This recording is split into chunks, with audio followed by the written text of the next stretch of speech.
Okay, what's the Torah's views when it comes to the definition of money? In other words, how it actually should operate? Because today we have a debt-based system, Okay. as opposed to a non-debt-based system. Okay. That's The classic Torah representation of money is something that actually has a value of its own. So coins were made out of silver, gold, platinum. Okay. Actually, no, I don't know, no platinum. Silver, gold, and other expensive metals that had a value of their own. The stamp that came on top of the coin, there was the concept of the king's stamp, right? That was placed on the coin. That stamp represented the authenticity of the weight of the coin. Okay. Which means that it was stamped to ensure the common person. Thank you for reminding me. Let's all switch to vibrate. Oh, excellent. Yeah, come to the That stamp actually came to show that whatever the coin's value was, it was accurate, it was weighed, and it was a clean coin. Because you could always mix in other cheaper metals, and this way depreciate the value of the coin. Well, today, sorry for but interrupting. today is different. Today the coin itself, the bill itself, doesn't have a value. It's a bill of debt. Exactly. Okay, so this But it bill- doesn't have this- to be. That's the thing. This doesn't have a value. This means that the government owes you 50 shekels. That's what it means. Now, in the United States, supposedly they have gold against that. No, not anymore. Not since '71. There you go. So they drop that and they say, you know what? Just trust us. We owe you. We'll pay you. Okay. That in general, it's a bill of debt Exactly. from the government. Exactly. Not exactly from the government, but kind of, yeah. I'm sorry. I have another question. I don't know. Section. There's a You section. do know there's a chair in The here. section in the Torah that talks about the values of people. Erchin, the Parshat Erchin. Nachon. What does that mean that people have an intrinsic value? Is there Rakala? It means that when you need to pay for someone, Yeah. you should know how much to. But why? Like, how are the numbers set? Oh, we'll get to that. Oh, you'll But- get to that. Yeah, you asked. We'll Okay. get to it. For you, we'll get to it. No, I don't know. Originally, it wasn't part of the thing. But it goes like this. People today are actually exchanging the value of. I mean, after all, even though it's a bill of debt, when I do 50 shekels worth of work, I get paid by someone I did 50 shekels worth of work for this bill. Correct? This bill. I can then take this bill, which is what I work for, and exchange it for food or drink or anything else I want. Okay. So in essence, it's a means of transporting value. Right? So being a means of transporting a value, it serves for all practical purposes, including halacha, as money. The only place that it comes into exception is Hilchot Shabbat. When it comes to Shabbat and we discuss muktzeh, we discuss, does it have its own value or is it just a bill of debt? So money today is not muktzeh. I'm sorry? Money today is not muktzeh. It is muktzeh. It has no real value. Yeah, but muktzeh is anything you fear for. Fearful. Okay, so if I don't care what it is, this has no value. But if this is something your grandmother used and it's very, very important for you and you don't want anybody to touch it and you're worried about it and you're careful nothing would happen to it, then for you this is muktzeh. So why isn't jewelry muktzeh? Oh, beautiful question. Excellent. You guys heard the question? Jonathan, you're with us? Why isn't jewelry muktzeh? It's not a tender. Maze? It's not a tender. I mean, you can't really trade with jewelry. I mean, you can. What? You don't normally trade with jewelry. You don't normally trade with jewelry. Right? No, you can trade with Yeah, you jewelry. can, but you don't normally do it on a daily It doesn't. basis. It doesn't necessarily have to be something you trade with. I mean, you could trade with. You know what I mean? You could sell your sidur for $100 or whatever. It doesn't mean that it becomes muktzah now. Yeah, but still, like money used on an everyday basis. Muktzah can be anything that can lead you to Chilul Shabbat. Like, also pen is muktzah, without Nachon. having, a certain Nachon. value for it. But jewelry is not something you do chilul Shabbat with. No. So this what's is the the problem? reason why it's not muktzah jewelry. Oh, but it does have value. But a lot of things have value, The question is what kind of value. The money thing is that you use it in the day-to-day life. This is also why it's muktzah. Very good. Because it's Very in the good. chol. It's Very something. good. Very good. The There's a idea. different point. Exactly. The idea behind it is that this is not something that you use. You with me? It's your question. There you go. It's not something you use for anything that's not kosher on Shabbat. You use it what? To be pretty. To be pretty. Are you allowed to be on Shabbat? Yeah. There you go. So you can use it. But if you do have jewelry that you set aside for selling, and you don't want anybody to touch it because you want somebody to come and buy it, then it's muktzah. Okay. Okay. But the television in the living room, for instance, is also muktzah? Beta. But what do you do if you have a huge television, let's say a flat screen on it, what do you do? Nothing. You cover it. You take a sheet or whatever cloth or whatever. You put it on top of it, and that's it. Okay. That's simple. So there. Now. Okay, what happens in the situation that we are in today? So, for example, if we go back to gold standard, that could be easily manipulated. So What do you mean? they could control the value of gold today. Okay. So it's kind of like the same problem that we have with the debt money based. We don't have a problem with it. It's for halakhic purposes. It's the same. You might have economic problems with it, but there are no halakhic issues with money being a bill of debt. You could trade bills of debt. The concept of bill of debt is in the Gemara, right? You owe me $1,000. Okay. We make a bill of debt. I can then take that bill of debt and use it to buy food in the grocery store, right? So the concept of bill of debt is not new.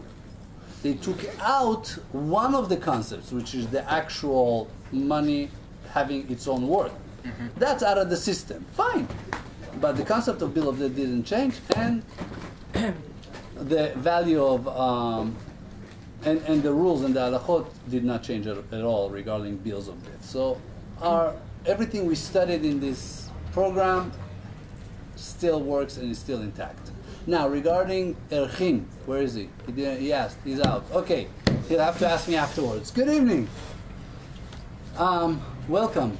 New faces. Bruchim habayim. How's everyone doing? Now this is our final session. It's regarding this subject, which is money. And it's going to divide into three. We're going to talk about money as a means, not an end. We're going to discuss the concept of debt. And we're going to open up for questions, answers regarding anything that we said in the last few sessions or any new ideas. So money as a means, not an end. I want to take this to a place where, let's say, a father is being asked for money. Now, any parents in the crowd? Very good. When your children ask for money, what's the first thing you want to know? How much? What's it for? Okay. What's the second thing you want to know at least is what's it for? What's it for? Before I even know how much, first of all, what is it for? Because even if you ask me for 5 shekels, but it's for something I don't want to pay for, then you're not getting any money. Okay? Because money, yeah, when your kid asks for a screwdriver or a knife or a hammer, what's the first question you ask? What's it for?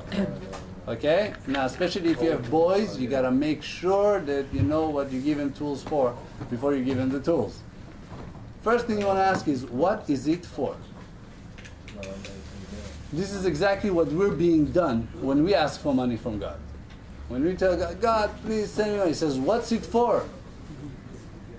Now, if what we want the money for is something that is good for us and is good to do, there's a pretty good chance you'll get it.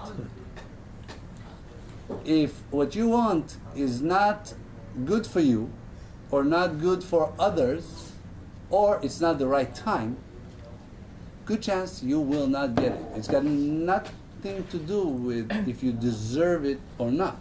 It depends on what is it for. I mean, being a father, I was asked today, my son said, look, Afikoman, remember I found the Afikoman? I said, yes. He says, okay, I want my prize. Okay, what do you want? I want to buy a comic book. Okay? So not a problem. You deserve a prize for the Afikoman. It's got nothing to do with you deserving or not deserving. We don't do comic books. Switch subject, switch avenues. Okay? Tell me you want a storybook, tell me you want a bicycle, whatever. We don't do comic books. We get the idea? Now, you guys want to venture out into the world. You want to do great and wonderful things. You want to do businesses, you want to get rich, you want to earn money in respect, you want to raise your family without having to worry about money, and you should make sure that you know what's the right and the wrong things to do with your money. We covered a lot of it in the last couple of sessions. There's a lot more to be taught and learned. Use books of education. There's a lot of books as to how to educate children right. A lot of books as to how to run your home right, how to have a properly structured family. There's a lot of information in regards to the right and wrong things to do with money. Okay, there is a whole series called Pure Money. Excellent series, it's in English. Teaching you what's the right and wrong things to do with money. We learned about about loans, ribit, right? Interest. Everybody remember that? Now, everybody was surprised, including myself, when I studied this stuff, how ribit could be switched into places we didn't even imagine. So we have to be very careful. We know what to do. Okay, so when we go up and we ask, we have to ask for a means to a goal, not just God send me money. First thing he's gonna say is, what for? I want to go to a trip to Europe. Again, what for? If you want to go for good things, why not? Here. If you don't want to go for good things, or if you're going to go and get yourself in trouble, then the answer is no. So there, we get the idea of means. In Judaism, it's all about the goal. The means don't really bear a meaning. It's all about the goal. And another rule, the ends do not justify the means, which means that if you want to do a very, very, very, very nice thing, right? Let's say you want to build a yeshiva or a kollel or a synagogue or a home for the poor or whatever you want to do. There are no Robin Hoods in Judaism. Robin Hood is just a thief. He's just a thief. The ends do not justify the means. Say there? So when we have that, we can venture out and really do anything. Do wonderful things. There's no reason why, there were times where I turned to God and said, God, please send me money so that I can have the peace of mind not to worry about that and to focus on raising my children properly. So instead of spending time chasing after debts and bills and banks and this and that, I can spend that time studying education, children's education, studying how to improve my marriage. Okay? How to focus on my children's upbringing. So that's a request. It's a nice request. Nachon? We have to know what we ask for. Questions regarding this issue before we switch on to the next? Okay, next issue. Debt. Now, debt is, okay, it goes like this. Somebody mentioned slavery earlier tonight. The value of a human being, slavery and such. There are two sayings that the Gemara teaches us. There are rules that God put into the world, which, when we combine them, it gets us into a lot of trouble. Rule number one: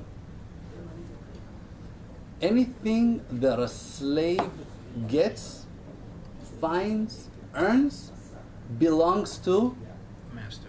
the master. Belongs to his master. Be it a Jewish slave or a non-Jewish slave. Either one. You earn something, you find something, you gain something, it belongs to the master. It does not belong to the slave. Okay? You think that's fair? I'm sorry? Do you think that's fair? Of course it is. You do. Okay. Yes. How do I think it's fair? Do you I don't know? know. You don't know? It doesn't sound fair when you just say it like that. Fair enough. It doesn't sound fair, but you ask me, do I think it's fair? The answer is yes. And why do I think it's fair? Because the one who says it knows what's fair, and he said it's fair. Who's the one who said it? I haven't heard that before, so God. obviously, but I haven't heard that. Okay, so if God said it, and God is fair, then it's fair. Now, if it doesn't sit right with me, then guess which system I need to adjust? That's a big thing. To change your thinking. Yeah. I'm with you, It's a but big that's step. that's what we're here to do. We're here to align our thinking to God's thinking, Okay. not to twist His rules and guides to our thinking. Nachon? Yeah. So this is right. When I was young and bored, I went out to study auto mechanics. One of the things we studied, leave real. One of the things we studied was car alignment. You align the wheels, right? The wheels, you drive them around, especially in Israel, and you knock them off balance, and they start pointing in all kinds of different directions. They pull to the right, they pull to the left. So you align them, right? How do you align them?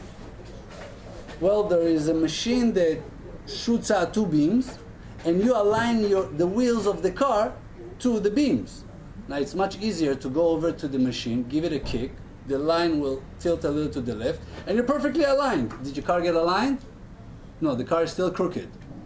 You want to align the car to the beams, not the other way around. So we want to know what is God's rules and adjust ourselves to His rules, not the other way around. We don't adjust God's rules to fit our wants and needs. So God said, this is what we do. If a slave finds something, earns something, gains something, it belongs to the master. Now, it also makes perfect sense, because the reason he became a slave is because he owns money and he cannot pay it. So if he finds anything or gains anything, it goes to the master to cover his debt. So it makes perfect sense if we study it properly, but we're back to the anything that the slave earns or gains, the master earns and gains. Nachon? Good evening, guys. Welcome in. Just a request, please have mercy on my voice and come closer so I don't have to yell all the way out to you guys. Excellent. Come, squeeze on. We're all going to get to know each other, be good friends. Okay. So, the second rule. The Gemara says, Eved love leish malve. When one borrows money, he then becomes a slave to whomever lent him money. To the bank. The bank, a friend, a neighbor, his landlord, whomever he owns money to. So there's a lot of slaves out here in Israel. Yes, there are a lot of slaves, unfortunately, everywhere. שיר Now. כזה של ברי סחרוף.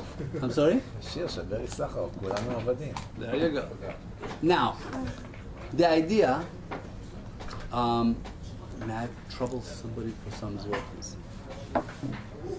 Yes? water, drink, anything to Super drink is the best. to lube the equipment. Okay, so, oh, thank you, Hashem Baruch. Thank you very much. Okay, so now we know that the worlds are built in parallel, the physical world and the spiritual world. One of the things we are taught is that this rule that there is about money, about when somebody borrows money, then becomes a slave to whoever lent him money, and whatever the slave gains or finds or earns belongs to the owner, to the master, is also a rule in spirituality.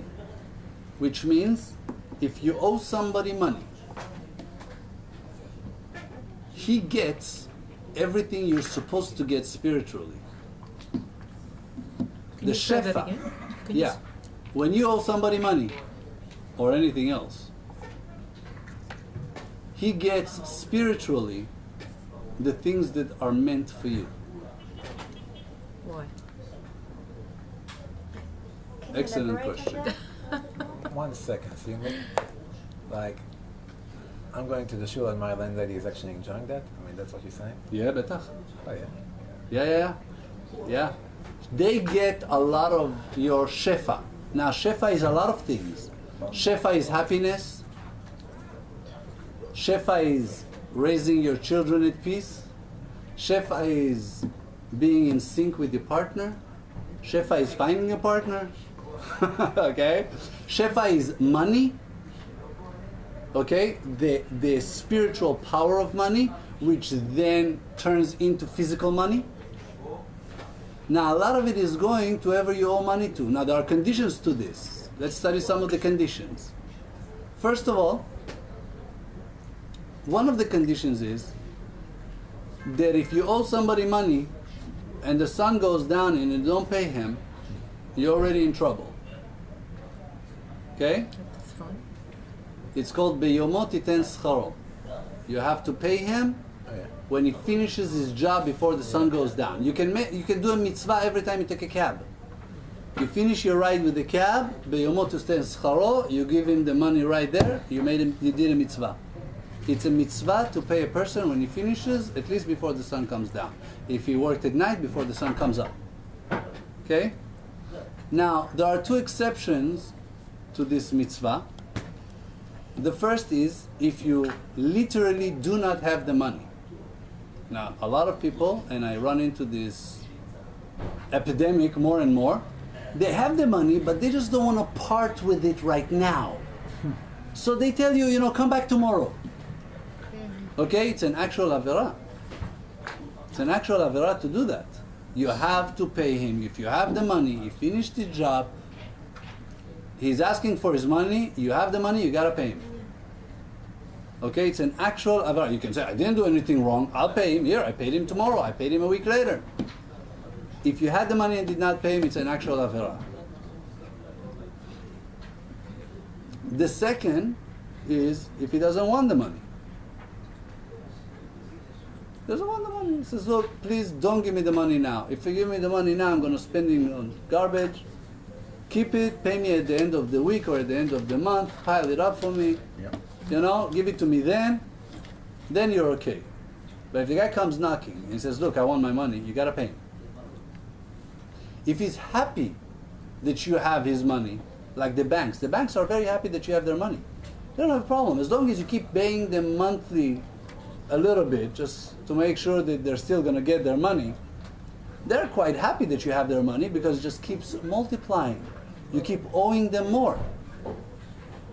So that's a debt which spiritually it's not a good debt, but it's a debt which does not come against the mitzvah.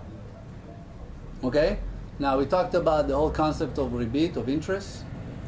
So you guys know how to handle the bank thing, but my advice to anyone, you don't want to owe anyone money, including the banks. Close your minus.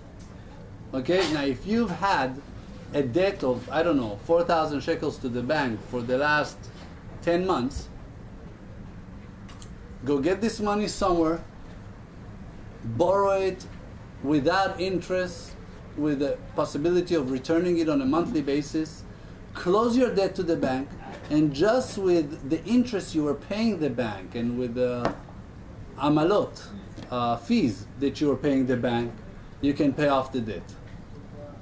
Right? So don't owe anyone anything. Get to a point where you spend what you have, you don't have, you don't spend. Okay? Don't try, at least, not to make payments, at least not on silly things. I see people going to the market, buying 150 shekels worth of groceries and making payments. Yeah. Why owe people money? Why owe the bank or the credit company money? I don't want to owe them money. I don't want to become their slave or spiritual slave. You're also their slave technically. If you don't pay them back, you're literally their slave. But it's groceries. I mean, it's essential goods. You have to buy groceries, otherwise you will starve to death. Essentially. If you cannot pay them back, how do you buy the groceries? So you can pay them back, right? Yeah, in a few months' time, maybe. What do you mean maybe? It means you don't know if you're going to have the money to pay them back? Well, someone pays with credit cards, so... A question, do you know if you're going to be able to pay them back or not? I'm personally, yeah, able to pay them now, but... If you cannot, if you don't know if you can even pay them back, how can you take the money? Yeah, but you're like... But you have to eat. Yeah. Okay, if you're about to starve to death and you don't have any other choice, and that's not what's going on out there. I don't see people starving to death, homeless people going into the grocery store with a credit card and making payments. Anybody seen a homeless person with a credit card? No. So that does not apply. It's a theoretical situation that doesn't even exist. I'm talking about day-to-day people making stupid mistakes. I have a question now. Shoot. Regarding credit card use, because when you use your credit card, it's not that it's gone right away from your account. You own the credit card company for that very moment up until next month when they will charge the entire amount. So, halachically speaking, with credit card use, how does that work? Because you do own the credit card company. Visa or First of all, MasterCard. it's called debt. Second thing, you've got interest. Yeah. So if you're not in a category where you are within the interest rules and laws, you shouldn't use it. Okay. But you have to use a credit card. No, I get Okay. I let my wife know that because we don't have one. And we haven't had But- one for 7 years. So This is difficult. we're a living miracle. No, you can get by. Now, even if you do decide to have a credit card and you fall within the limits, right? Try not to make payments. What about all Yeah, the... okay. Okay, we get the idea. At least don't make payments on it. But what about all the yeshiva that asking you to pay money through the credit card? Like asking you to make like a commitment of like 12 months with the credit card. I mean, so in that case, it's kosher credit card or... Again, if you're within the rules and guides of using a credit card, yes. If not, then that's not a means for you to pay. You can tell them do a horat keva.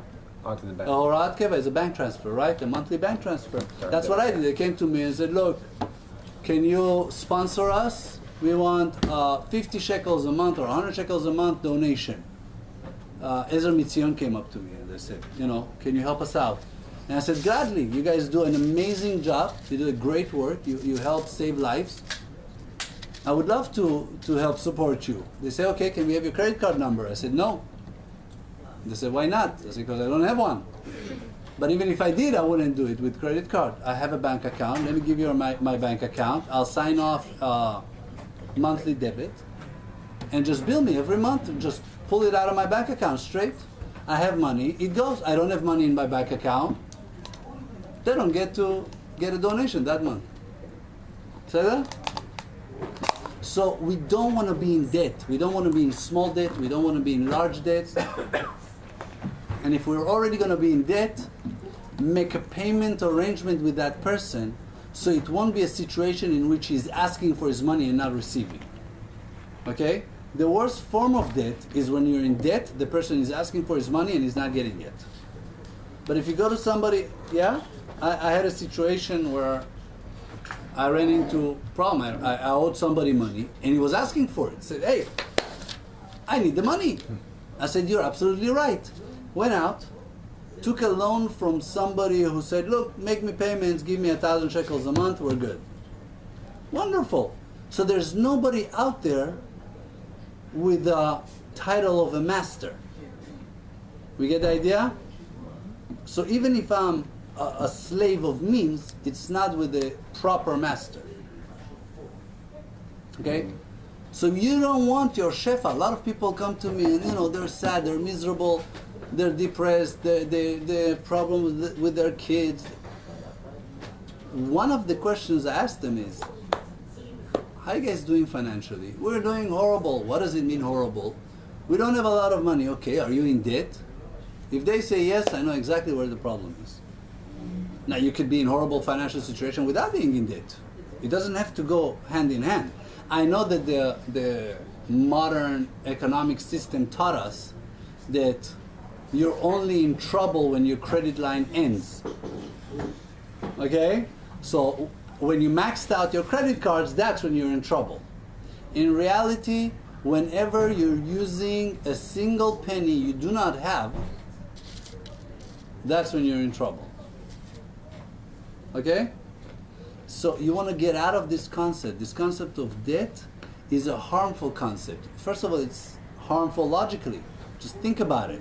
When you're in debt, you're paying interest, you're paying fees, you're paying a lot more than you owe.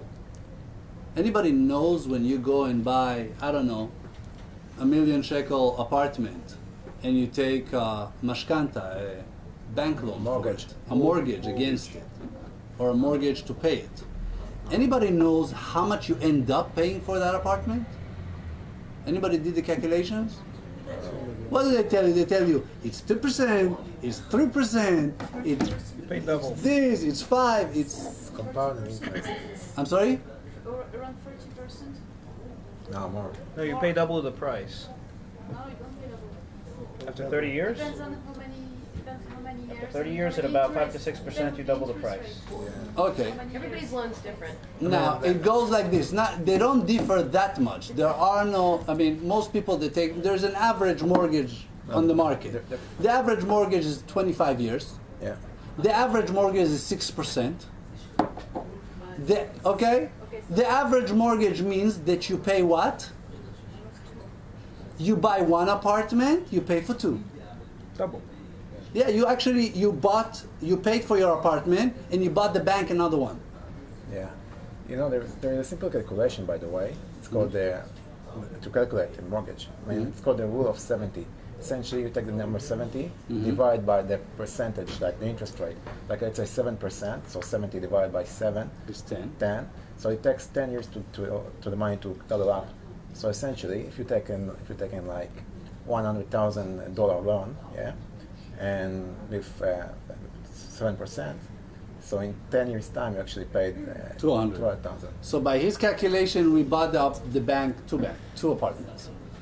Okay, so that's roughly what they do. Now, this is a simple logic calculation. If you take a look at the bank, you see that once you're in a negative balance, they charge you for every single transaction a fee, an extra fee for owing the bank money. So now you're paying extra fees and interest on top of that money. So there's no wonder you cannot get out of this debt, because they keep grinding you up. The easiest way, the fastest way, is to find a kind person, a relative member who has some money put aside, who can lend it to you without interest and make payments to close those debts. You'll get out of it a lot faster. And make yourself a rule. You don't have the money for it? Don't buy it. Don't buy it. Okay? A credit card, there were times, and there are times sometimes, that I do use a credit card to make it easy for myself, or for things that I cannot use cash for, like ordering things. Okay? Let's say you want to order something online. You cannot order it via cash. So until I have the cash in my hand, I will not order it. There's a way around that, actually. Go ahead. PayPal. Ah, very nice. Yeah. And then how do you pay PayPal? Bank transfer. Ah, so you first make the bank transfer and then you use PayPal. There you go. Yep. Excellent idea. You're welcome. Okay? So all you have to do is make a bank transfer to PayPal. You have your balance with PayPal. Use PayPal to pay. Anybody did not follow that? Are you guys following me? Okay. So what we want to do is we want to open the spiritual avenues to getting our shefa. And shefa is in a lot of means. So to shortly summarize, 1, don't be in debt. 2, if you're in debt to somebody who wants his money, do whatever you can to pay him back as soon as possible. Okay, go on a diet, eat less, pay him off. Okay, ride the bus, whatever you need to do, pay the ones who are asking for money as fast as possible. Being in debt is horrible. Being in debt and having somebody ask for their money and not paying it is horrible twice. Okay? Second thing, when you use your money, make sure you use it with a means to an end. What are you getting it for? Now, a surprising, I don't know, it's a bit of a puzzling thing for me. I stand in supermarkets. I see people pulling up with whole carts. The thing is full. It's going to cost them like 800 shekels. Nothing in there. Nothing actually nutritious. It's all junk. I don't know what they're going to feast and dine and feed their bodies with. I mean, they're eating pure poison. What are you guys going to fill your body with nutrition with? Where's your body going to get what it needs? Minerals, proteins, Live food. carbohydrates. No, live food, not dead food. Live food. Okay. There you go. Okay? So if you're spending your money, spend it with a goal, spend it with a purpose. Spend it with the target, you'll get so much return on it. Both physically, financially, right? Health-wise and all that good stuff, and on the spiritual realm. On the spiritual realm as well.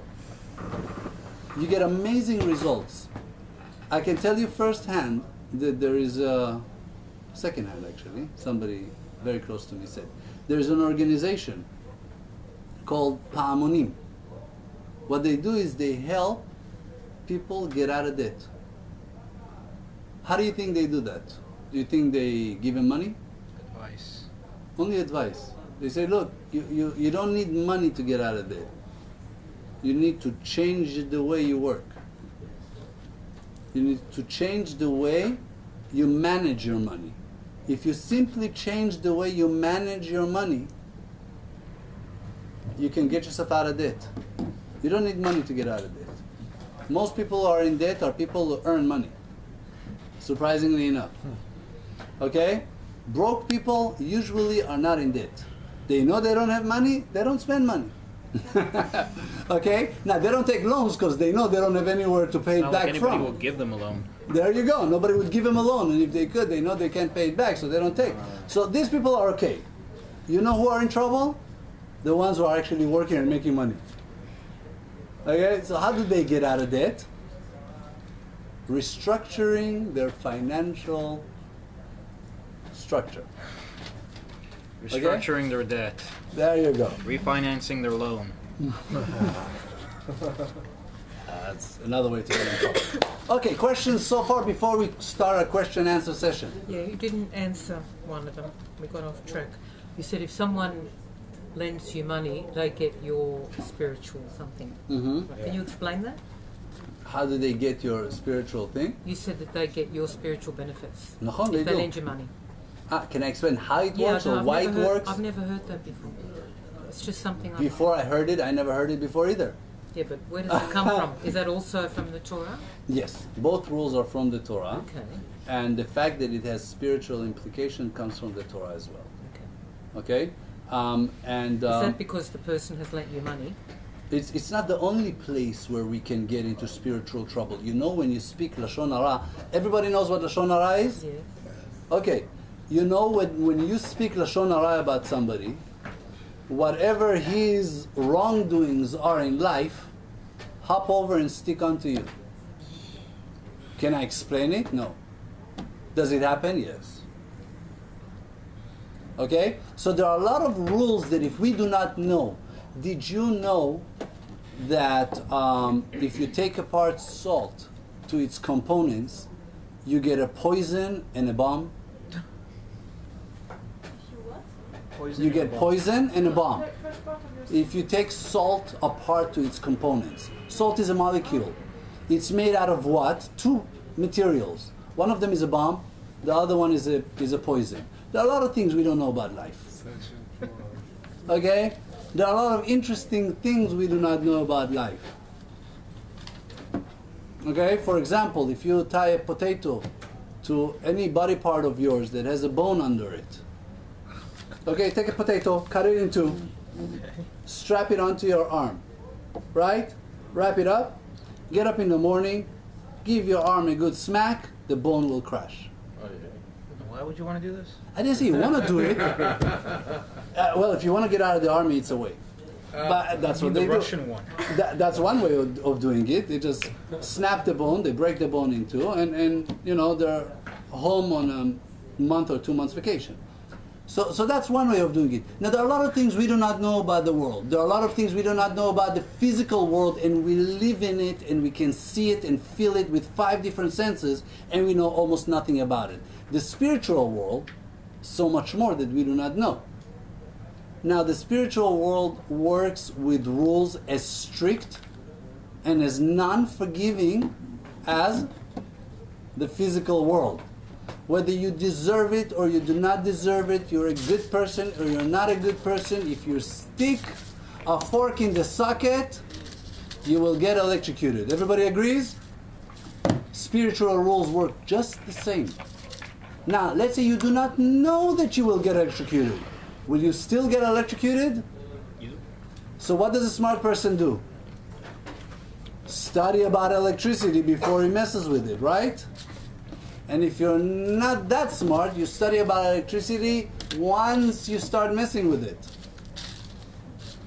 Okay? But you don't wait until you get beaten. Same thing is with spiritual rules. Spiritual rules are not going to bend and flex because you deserve it, you don't deserve it, you knew, you didn't know. So study them and you'll reap the benefits. The electricity is a magnificent thing. I don't think any one of us wants to survive 24 hours without it. Is there a book that summarizes all these spiritual rules? Well, it's called Shulchan Aruch. What? Shulchan Aruch. Okay? It's not explained on that. It doesn't explain, but it tells you what they are. We don't understand. I might not understand why I get electrocuted if I stick a fork in the socket. But I studied that if I stick a fork in the socket, I get electrocuted, right?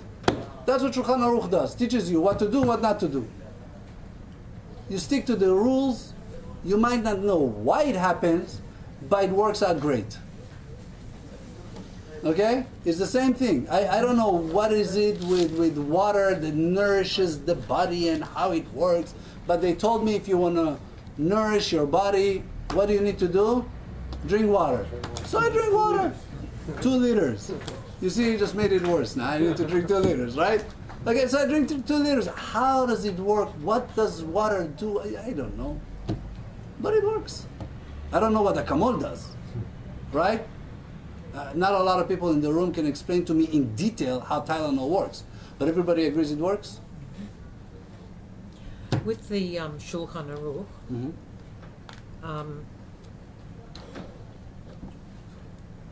does that apply only to Jewish people? In other words, do the laws about money apply only to Jewish people and Torah, or is it what about the non-Jewish? The stuff that we studied about, most of it applies only to us. Okay. Non-Jews have rules about money as well. Now, do they have the same laws as we have? They're not the same. They're not the same. They're not the same. That's hard to comprehend. Okay? For them it's a lot more simple, Okay. a lot more dangerous, but a lot more simple. It's So they're not they bound don't- by the Shulchan Aruch, no? No, they have their own. They have there are 7 rules of any, yeah? Sheva mitzvot bnei Noach. But they don't say anything about money. Of course they do. Which one of the 7 Theft. Noach? Seven Right, Noahide yes. rules. Seth. theft. You're not allowed to steal. For a goy, theft is anything. Yeah, but not that complicated in terms of rebate and... Nachon, I said they're very simple and very dangerous. And then they give themselves laws about rebate. Yeah, yeah. That's why we're not forbidden from lending or borrowing money with interest from a goy. Yeah, they don't see it in a very good way. I'm sorry? They don't see that in a very good way. What? That. Of course they do. All the credit card companies, the big ones, you know, No, I'm Citibank, talking about the MasterCard, non-Jews. You know, they're non-Jewish owned. Citibank, MasterCard, I'm talking about American Express. Jews lending to non-Jews in interest. They don't. They never Ah, they don't have to borrow. I don't make them borrow. In I the don't make 13th them borrow. century, they didn't feel that way. They had to borrow from someone. There you go then. And with the 10% tithing charity, is that a Jewish only? Yes. Only Jewish? Yes. That means the rest of the world doesn't have to? They don't have to, but they do reap benefits from. Still? Yeah. Okay. Okay, not the same as ours. Not nearly the same, but they do reap benefits from doing good, doing charity to each other. Okay. Not the same as ours at all. So, as a Jew, can I lend money can I borrow money from a goy? Mm-hmm. With interest. With interest. Okay. Yeah. So no, not from another Jew, but from a goy. That's all right. No. Okay. Okay? All right. Question and answer session. One of the things we want to do tonight, and we're planning to do tonight, is to open up question and answer session not only regarding money, but we understood that there are a lot of questions, things people are curious about. There are a lot of things that people want to know about Judaism, and sometimes are a bit overwhelmed or a bit ashamed to ask, a little embarrassed. You know, they don't always have an opportunity to. You know, they go to synagogue on Shabbat. When do you get to grab the rabbi and ask him about this or about, you know, whatever, Brit Milah or dress conduct or prayers or whatever it is. So one of the things we wanted to do is open the floor for any type of question you might have. Now I'll give you the heads up. Relationships are a good subject to ask me about. Yeah. Not every subject I can quickly answer and easily answer, and also with relationships there are still things I'm learning every day. But relationships is one. But anything else that you want to know about Judaism or from a Jewish perspective, those are two different things. Sometimes we want to know, why does Judaism say this, or what does Judaism say we need to do about that, okay? Some things we look for solutions from a Jewish perspective, like we discussed how to gain wealth from a Jewish perspective. This was the whole session. And the next session is about happiness from a Jewish perspective, right?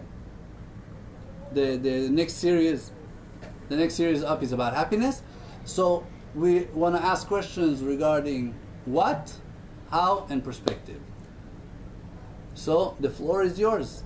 Feel free to ask. Of course, it's understood and clear that anybody who's asking is asking on behalf of their friends and relatives who cannot come today, and you know, they ask them to ask us and give back the answer.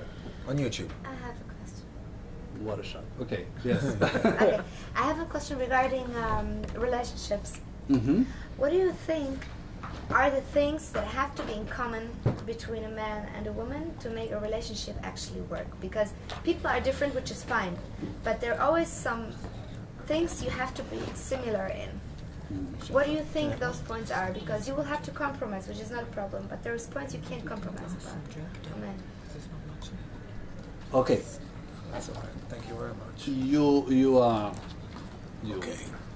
mixed, meshed, and bounded up two different concepts. I want to break them apart and answer each one individually. But first, I'll repeat the question. Everybody understood the question? Yeah? Okay, so I don't have to repeat the question. Okay, so it goes like this. What does a man and a woman have to have in common in order to get married and have a healthy relationship and a nice marriage? A healthy relationship and a successful marriage is not connected to what you have in common. Okay? You can have two step brothers and sister who grew up in the same home, have the same hobbies, lived with the same parents, know the same neighbors, had the same friends, and a bad marriage. Okay? And you can take two people who barely speak the same language, much less, have anything else in common. Wonderful marriage. I have examples for both. Okay? So having things in common has got nothing to do with a good marriage. Is it nice to have things in common? It's pleasant. Okay? It's not more than that. If we agree on our taste in music, if we have similar taste in music, it's pleasant. It's nice. If we don't, can we have an excellent marriage? Yes. What we should have in common are goals. And I don't mean individual goals. I mean the family's goals. What is the structure of this family? How do we want to raise our kids? But this is values. These are values. Values and goals. Where do we want to get our kids to? Okay? What course do we want this family to take? What are the goals of this family? A family is an entity. What are its goals? Where is it going? What lifestyle do we want to lead? It helps if we're on the same page. That's what we need to have in common. Hobbies, fun, music, food, nothing. Language have no bearing. No bearing. Background, history, it makes things more pleasant. If my wife can cook the things that I grew up on and I like, it's nice. If she can't, I cook better. I do better. That's besides the point. She didn't hear it. Don't let anyone know. Don't let anyone know that. It's on video on the internet. Nobody needs to know that. Nobody's going to know. And what about physical attraction to a person? Oh, now you're opening a third subject. Wait, we're not done with the first two. Okay. Okay. So that's as far as things in common go to make us happy. Right? Now, the second thing you said, you see, you threw me off with the physical attraction. What was the second thing you said? The original, you said physical, because physical attraction is something that's so misunderstood today. It's not even funny. People took it to a place where you can't imagine. Okay? They went into... I can't even describe the deviation. Okay? It's like telling my kid, if you have a problem, you can use Wipeout to fix it, and coming home and seeing the whole closet painted with whiteout. Okay? Is that a complete distortion of what I said or not? Now, physical attraction is important within a marriage. People took that and went so off the ballpark with it. They're just out in the ocean, not even anywhere near the neighborhood of what the purpose and the use of physical attraction is in a marriage. So let's talk about physical attraction in a relationship. Okay? How important is it? How do we pick a partner? When we pick a partner, how important is physical attraction? How important is physical attraction within the marriage? Okay? How badly do I need to watch my shape? Can I eat another rogalach or not? Okay? These are day-to-day questions. But I still don't remember the second thing you said, because you bound two things together. The things we have in common. Goals, values. Goals, values, and? Similarities. You added one other thing at the end. Okay. Hopefully it'll come back to me. If not, YouTube. Yes? Can a man and a woman have a platonic relationship, holding hands, kissing, hugging, in the Jewish religion? Define to me platonic. No sex. He just did. I didn't understand. Not having sex. Before marriage. Are you talking about before marriage, within marriage? Are you talking Before about... marriage. Before marriage. Yeah. Before marriage, a man is not allowed to touch a woman like this. I see you. Many Your sins. question has been answered. After his marriage, a man is not allowed to touch any other woman but his mother, wife, daughter, like this. Okay? Which means that my wife has the benefit of sleeping in bed right now, well, about now, she's going to sleep, knowing that her husband hasn't touched another woman like this but her, knowing that the only time I will touch a woman is her when I'm allowed, and vice versa. Okay? So that level of commitment, that level of bond, is one of the most basic, essential things. It's a foundation on top of which a marriage, any marriage, is built. You take out a foundation, you know what happens to the building. Okay? So no, we don't do that. People's bodies are their most sacred asset. Okay? You don't pass it around. You don't give everybody free access to it. You don't degrade it. You don't let people come, use it, and go. Unless you don't value your asset, at which time you let everyone do whatever they want with it. It's up to you. I value my assets. So does my wife. So we keep it for each other.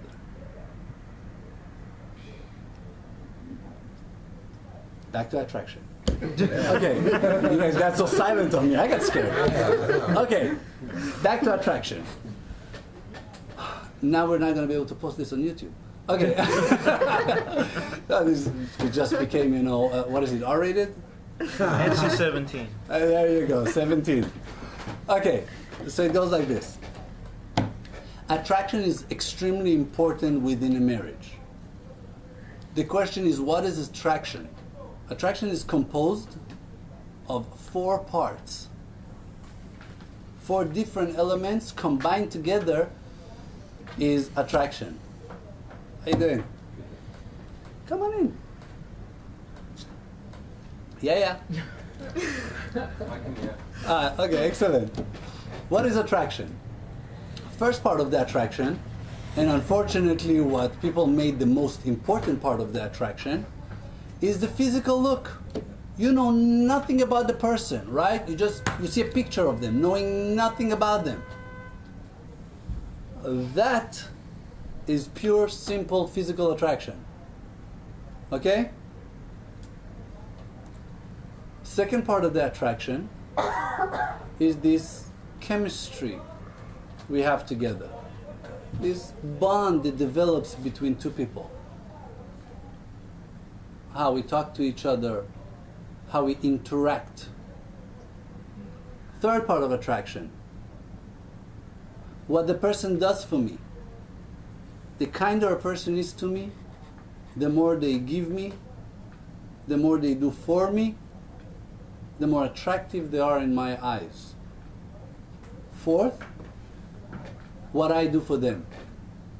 The more you do for a person, the more you sacrifice for a person for the purpose of getting close to that person, the more attractive they become in your eyes. Okay? Now, the rules of attractions are as follows. When 2 people meet, they put 80% of the weight of their connection with each other on pure, simple physical attraction. And then something very interesting happens. As they get to know each other, physical attraction drops to a value of 20% at most. Now that little piece of knowledge can all of a sudden explain something that's supposed to be an impossibility. And that is to divorce a model or a movie star. Okay? That phenomenon that keeps happening all the time should be a phenomenon in the eyes of people outside this room. Why? Because who do they chase after the most? The most good-looking people, right? Well, if you chase after the most good-looking people because you will be, by what you think, the happiest with them, how is it possible to divorce a model? He or she do not look any less good when you divorce them than when you marry them. Right? So you're supposed to be as happy with them as you were day one. Why are you not? Because of what we explained. So yeah, physical, or let's just say it this way, attraction is important. The physical element of it is not as important at all. Because sometimes somebody is not that beautiful or not that good looking, but still you might feel attracted to that person because of the chemistry. That's right. Chemistry and what they do for you, what you do for them, what you sacrifice, yes. Yes, of course. That's why a bond is created. A bond is created by what you said. Now, if you don't sacrifice for your partner anything, and you don't do anything in order to get closer to them, then the value of your attraction to them goes and depreciates. Why? Because the physical value constantly is depreciating, right? The spiritual value of your connection, what you sacrifice and what they do for you, is not rising. So you're now down to nothing. So you didn't get married for any real values, and the beauty and attraction is not there. What's the ultimate result? What's the inevitable result? Exactly what we see outside. Okay? Option number 2. The physical attraction is going to drop anyway. So what I do is I start building my own attraction to the person. I start sacrificing for the person. I try giving for the person. I try getting close to the person emotionally, spiritually. I make a real connection. Now this type of attraction, not only does it not fade away, it only increases the more I invest. Now, it doesn't increase geometrically, it increases exponentially. Because for every investment I make, she makes another one in return. Right? So now we get double the return. And then 4 times the return. So it grows exponentially. So you can find a couple, and this is the interesting thing, married for 10 years, having, 5 kids, looking a lot worse than they did when they got married, and madly not only in platonic love, but actually physically attracted to each other a lot more than they were day one when they met. How do you explain that? By what we just explained now. Now, if you don't run the formula this way, the inevitable result is the opposite. I go into the marriage for what I can get from the marriage, right? She makes me feel like this. When I look at her, my, ears go red, whatever it is, okay? Fine. How long are your ears going to go red? How long are you going to feel all lightheaded when you see him or her? So that's as long as the marriage is going to last. Now, usually we overestimate, so cut it in about half. Say there? So what we want to do is we want to put an emphasis on physical attraction. It's super important. But we want to build the type of physical attraction that lasts. Not count on the type of attraction that fades and disappears naturally. That's as far as physical attraction and relationship goes. Another question. Do you think a couple should meet by themselves, or do you think somebody should be in between, introducing between two people, like a shaliach, who is doing the pre-check beforehand? It's up to you. How hard do you want to work? No, but what do you think is better? I would love for somebody to do all the hard work for me. Do me a favor, don't even meet me up with somebody who does not match my criteria. if you don't mind just meeting any archiparchi off the street and having to filter out, 40 guys until you even run into a normal one, go for it. I would like to pay somebody to do the work for me. It's up to you. That's what you do. When you go to what do you do with a car dealer? What do you do with an apartment real estate agent? You tell him, look, I can go through every single apartment in the neighborhood that's available, but I don't want to work hard. There's $500. These are my criterias. Introduce me only to the apartments that fit my criteria. Do the same with finding a partner. You don't want to. You like to work hard by yourself. Go for it. It's up to you. Okay, it's not cheap. It costs quite a bit to go to a shadchan or a shadchanit, yeah? But it saves a lot of time and agony, especially when it comes with emotions, right? When I see an apartment and it's not what I hoped for, I don't go home all down and disappointed and I was so looking forward to it, and I get all dressed and Same with dates. You know? Didn't go that well. But I don't do any preparations when I go to see an apartment, and I still take a real estate agent. So that's that. Yes. Go for it. Marriage and gifts. You touched on it, I think, the first time. Uh-huh. And I was sitting there, I was like, 10 years too late, but good advice. It's a good one. But I want to go on it and ask in giving a gift, I've been asked how much did you pay for it. Is that appropriate? I would never give a price when I give a gift. Mm-hmm. And how do you handle the specifics of a gift? Like when, in other words, outside of anniversary and birthday, in between when it's not expected, and what are the more specifics in terms of giving? Okay, so it goes like this. I'll start with a little story.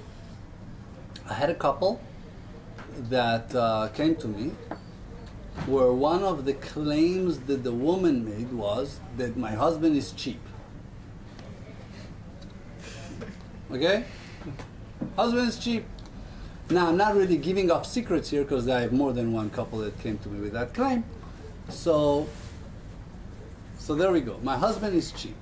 Now, it was good that she actually voiced it out loud because we could attend to it. A lot of people don't voice out what bothers them. They venture off to other things that sound nicer, where actually what's bothering them is something else. So in this case, she actually came out and said it. Look, my husband is cheap. It bothers me.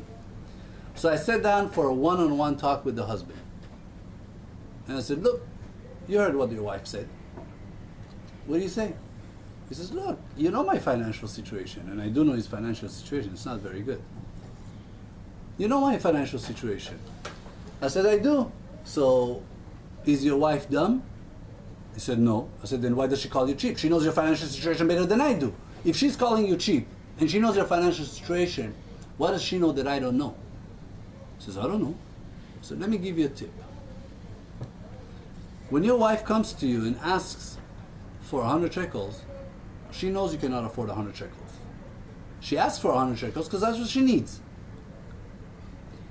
You say, sorry honey, I don't have 100 shekels, but here's a 50. Okay? She knows you could have given her 70, and that's why she calls you cheap. Not because you didn't give her the 100, because she knows what you could give and you didn't give. Now, yeah, it's true. You had to, pull tight a little bit, and you had to push yourself, and you had to, maneuver here and maneuver there to make that 70 possible. You took the easy road, and that's why you were called cheap. So, what are the guides for giving our wives gifts? First of all, one should give his wife gifts based on his financial situation and what he can afford. Okay? Not a lot beyond, definitely not below. Second thing, you have to give her 3 gifts a year anyway. That's halakha. 3 times a year, Sukkot, Pesach, Shavuot. By halakha, you have to buy her either clothing or jewelry outside of her needs. This is not, oh, she needs a sweater anyway, so here's a gift. Okay? That's simple, good old Shulchan Aruch. Is that in the Shulchan Aruch? Yes. Is it? Beta. Okay. It's a good book. I'm going to read the book. Make sure you read the stuff that the woman needs to do as well. Okay? So that's not even, that doesn't even count. Okay? Now you need to provide her with the level of living she has been accustomed to before marrying you. That doesn't even count as a gift. That's just simple good old halakha. That's just breaking even. Yeah, so if you marry a Jap, that's it, you're done. Nachon, you're in a lot of trouble. A Jap is a Jewish American princess. Jewish Australian princess. Australian princess. Okay? That was Shavuot, Pesach, And Sukkot. The three regalim.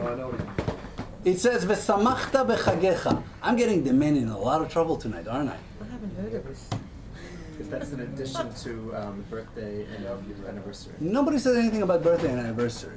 Society says about birthday and anniversary. It creates an expectation within a woman's mind, which then you're stuck with having to feel. Got nothing to do with halakha. I'm talking about halakha, straight out of the book. You live on the moon. Nobody there knows anything about birthdays. Your wife doesn't even know what her birthday is. 3 times a year, halakha, you need to buy your wife gifts. Nice ones too. Okay, that's halakha. What about Rosh Chodesh? That's something in halakha about that? Not gifts. Right. Okay? But, so that's that. Now, second thing, you need to give her the living conditions she has been accustomed to prior to marrying you. And let's say she's from a very, very rich family, and he Then you just better be a very, very rich boy, or marry somebody who's willing to give up that right. Okay? When I married my wife, I was at the beginning of my independent career, and I told her straight up, I said, look, by halakha, I have to provide you with the living conditions you've been accustomed to prior to marrying me. Currently, I'm unable to do so. Are you willing to give that right up by marrying me or not? She said yes. I said, good, then we can get married. And that was in the third date, right? That one was later. Oh, yeah. That was later. But yeah, it was before we actually got engaged. Yes? This question really is for somebody else. If somebody marries a very rich person, and I don't know, I don't know if they will discuss these conditions, but if the father-in-law keeps them in the way that they're accustomed to, Beautiful. it's fine? Excellent. Yeah. I don't care. She needs to live in the conditions she's been accustomed to. I don't care how you do it. Say that? And if he is from a very rich family and she's not this way, it's fine? Yeah, better. Excellent. That's the best way. Okay. Because he can always he can provide her with a higher level of life she's been accustomed to. That's we're in the clear. Okay. Now, then on top of that, now you need to surprise her. Okay. So now you provide her with the level of living she's been accustomed to prior to marrying you. You give her at least 3 times a year gifts. Beyond that, and then you surprise her more. Now, the beautiful thing about it is, in a healthy relationship, a surprise could be a rose. A surprise could be her favorite chocolate. It doesn't have to be a convertible B&B. Okay? It's pleasant. Definitely pleasant. And if you can afford to, do it, because it only pays you back with interest. Okay? But it doesn't have to be. In a healthy relationship, the bearing on the meaning is a lot greater than the physical value. But when the relationship is not that good, we have to rely on the physical value. But you know what? Then actually that means for a healthy and successful relationship also the wealth status before getting married נכון. is It's beneficial. point נכון. of taking into consideration. Yeah, but that's for him to take into consideration. Okay. That's for him to have to worry Okay. about. All right. Okay? It's his job to worry about. Okay. Your job is whether you're willing to accept or not. Means you have to see the financial situation and say, like my wife said, I'm willing. Great. So it's not a make it or break it. You don't have to. You could either give up that right, or he has to make sure he provides it. But it's not the ideal situation to give up that right, according to what you say. Still. נכון. Okay. נכון. Again, it's a matter of supply and demand. If you have people who want to marry you and can provide you with this, wonderful. But if the guy who has the best qualities doesn't have money, then you have to choose Oh, I see. what you want to give up. Okay? So that's as far as money goes, that's as far as giving the wife gifts goes. The more, the better off you're going to be. Okay? It changes everything in the house when the wife is a happy wife. It changes everything in your life when she's not. We want to make sure she's happy. Happiness has 3 levels. Make sure she's happy on all 3 levels. There's the physical level, living comfortably. There is the emotional level, knowing that there's a good, strong, tight bond between the man and the woman. And there's the spiritual level. When she's happy in all 3, everything else is happy in the home, you're happy. If not, so we want to make sure our wife is happy. Yes. I have a question. What is the relation between like family life, or like let's say getting into a proper relationship, a proper like kosher relationship, put it that way, to money? I mean, is there any connection between like having a relationship and money? Because I hear people like saying that "Imaisha ba bracha." So Okay. He's talking about an expression that people say that Im ha'isha ba'a bracha. When a person finds a wife, a good wife, he then also gets shefa. The money comes along with it. so to say. So they say. There is backing for it in the Gemara and in other places in the Torah that says that one's fortune comes by means of his wife. Okay? Which is one of the reasons we want to keep our wives happy. Because when she's happy, then her big daddy up in the sky, gives us a lot more money than when she's upset. So much so that it says that a woman easily cries, and oy va'avoy for the man who makes a woman cry. Okay? He cuts off his shefa. He just, Or if it's a good cry. it's a good cry, then it's good. Okay? I had a guy who literally studied that. He knows that whatever the Torah says is reality.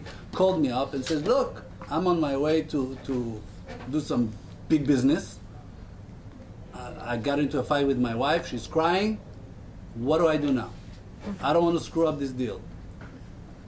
Okay? He's right. He is in trouble. Okay? He is in trouble. I said, when you left, was she crying? He said, yes. I said, you're in a lot of trouble. He said, I know. Now help me get out of it.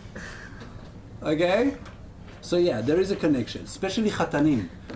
People, when you get married, you should know this. The first year of your marriage, you get a get out of jail card.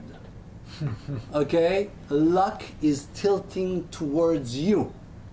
If you want to take risks, this is the good time. If you want to take money, make money investments, start new businesses, whatever you want to do, luck is tilting in your direction. It doesn't mean that you're always going to be successful. It means that at least luck is on your side. You mean like professional luck? Any kind of luck. Any luck. Any luck. So you're saying if you're going to open up a business, do it the first year after you get married. That's right. That's right. Excellent. Okay? Excellent. I mean, chatanim, grooms that that heard that from me and actually put it to work came back and like, Paz, I owe you. I'm like, what? You have no idea, you know? Yeah, there is a visible difference between the first and following years when it comes to the shefa that you get. Okay? Now, for guys, men, the more secure your wife feels in your ability to provide parnasa, the more you will be able to provide parnasa. Now, I need to elaborate on that. Everybody got the idea? Okay? If my wife thinks that I'm a successful businessman, that I'm going to do good, that I'm going to go out and I'm going to succeed and we're going to be rich and everything is going to be fine and no problems, there's a good chance it's going to happen. Okay? The Gemara says, "En parnasa metzuya beveit ish ela bishvil ishto." Parnasa, money, wealth, is found in a man's home or pocket by means, venue, bashvil, okay, and for his wife. So the way she thinks and feels affects how you close your deals. So she's always happy, you're going to make always good business deals. You're definitely on the right track, and you're definitely tilting towards. Now you need to know a little bit of what you're doing, but luck is on your side. Okay? Yeah. You should keep your wives happy, and that's, I mean, when people come with financial issues, one of the things I ask them is how happy their wives are. Have you ever come across somebody who has a happy wife and their financial situation is not good? It happens. Yeah. Yes, as I said, luck tilts towards your side. It doesn't mean that your bank account gets miraculously filled. But I have seen it, but it was mostly in cases where it didn't really matter to them. They didn't care much for money. They didn't care much for money. But if they're happy, if they don't have it, they're just in a slump. Means they're on their way up. Not a problem. I mean, when I meet with them, and I see that she's, happy and she has faith in her husband, she trusts him, and she looks up at him, right? And he's asking me, Paz, I was thinking about investing in this or investing. I'm like, go do it. But you haven't heard the idea. I say, it doesn't matter. It doesn't matter, because any idea is just like any other idea. There are no dumb or good ideas in business, otherwise you can't explain the people out there. I mean, who knows idiots who are making crazy money? Okay? Who knows people who you cannot understand how this guy is still surviving and the next guy who's smarter, more intelligent, I don't know, better skilled in what he does is going broke? Who knows people like that? There you go. How do you explain it? That's how you explain it. They play their cards right.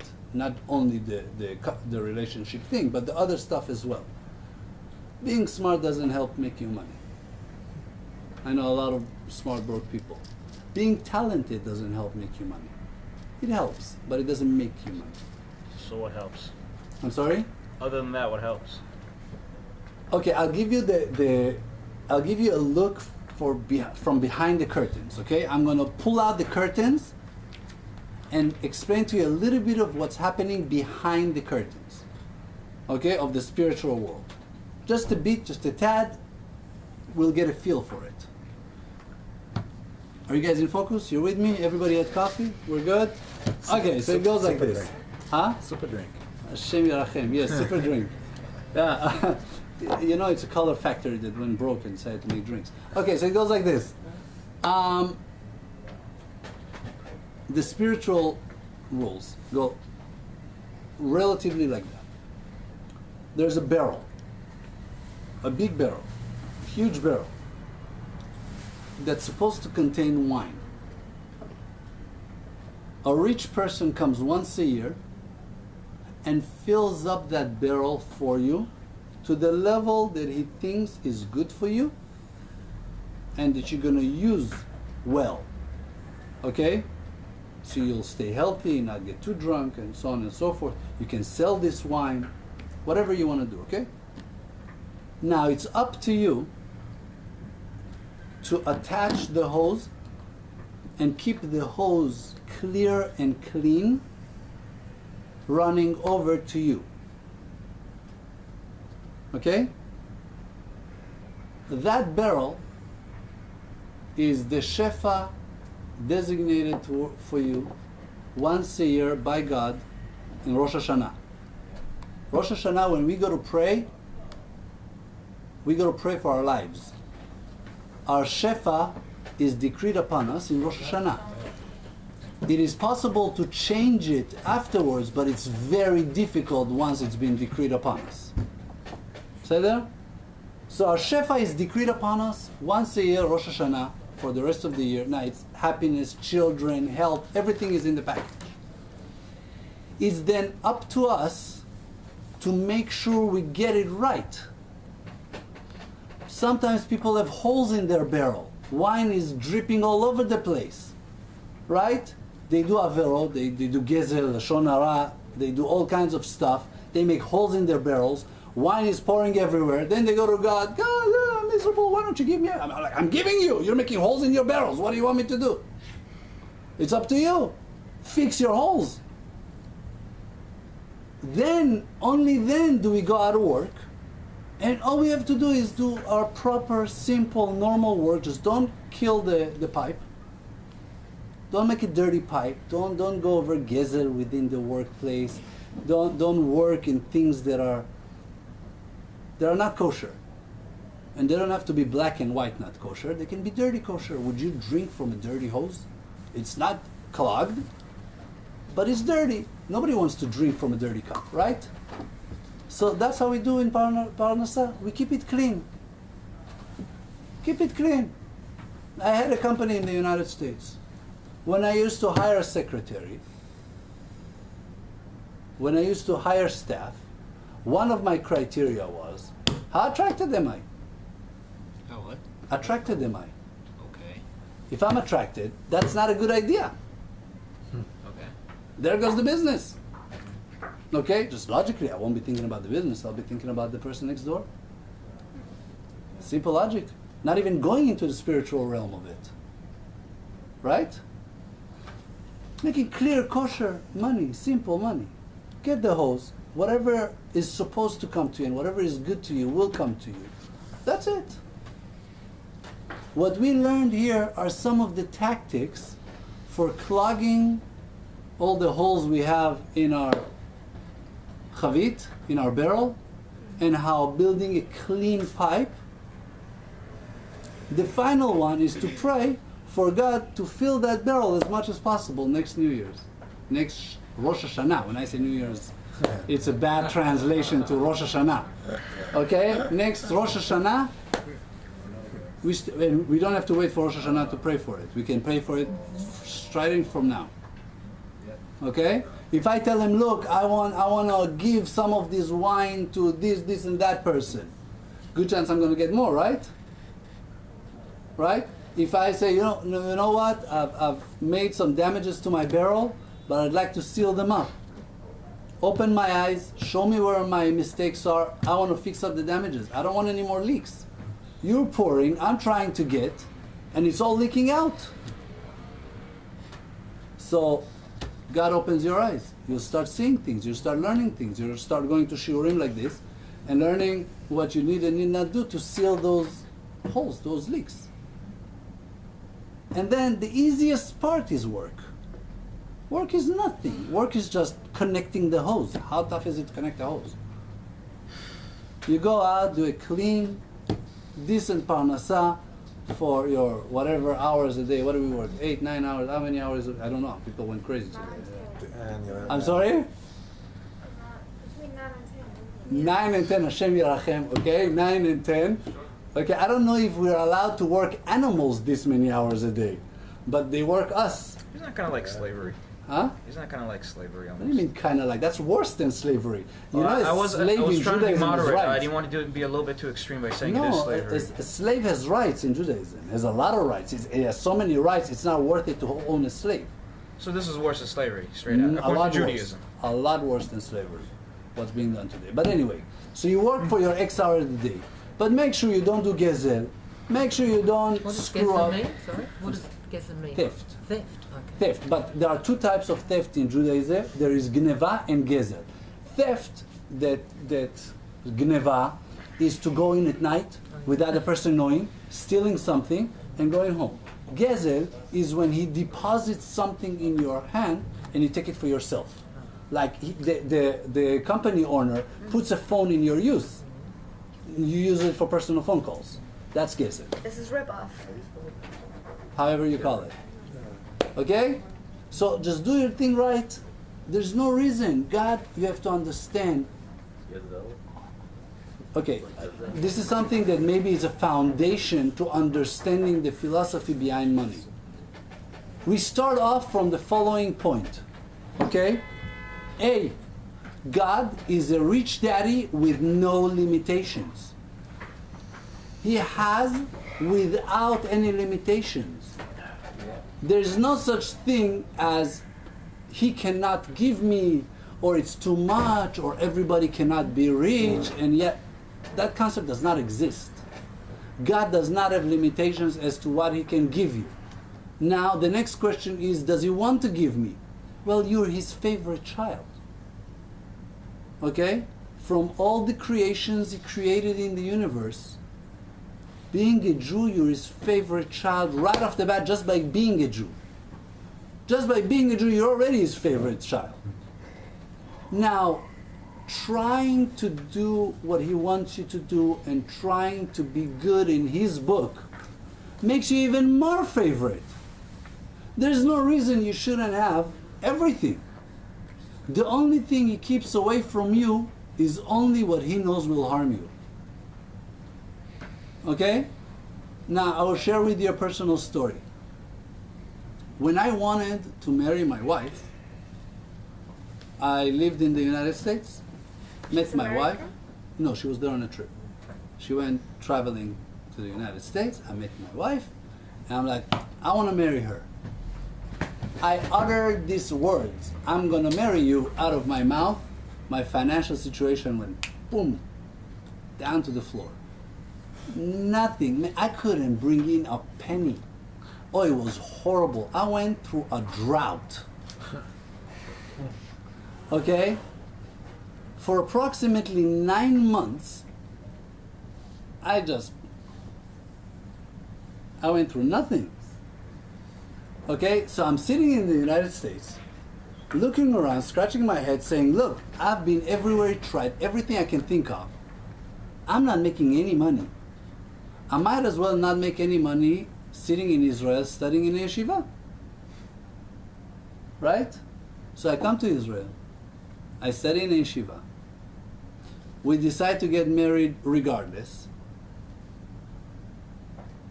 We get married and decide to settle in Israel. 6 months later, when we're expecting already, we go back for a trip to the United States. Now, we were supposed to go live there, but we said, let's go for a trip, take a look around, make our final decision. We took a look around. We said, why would we do that? I mean, if we can provide our kids with the spiritual benefits of living in Israel, and I don't mean just living in the land of Israel, I mean with what Israel has to offer spiritually, as far as educational systems goes, rabbis goes, schooling goes, you know what I mean? If we can provide them with that, why should we raise them elsewhere? We stayed, settled, and we wouldn't change it for anything else in the world.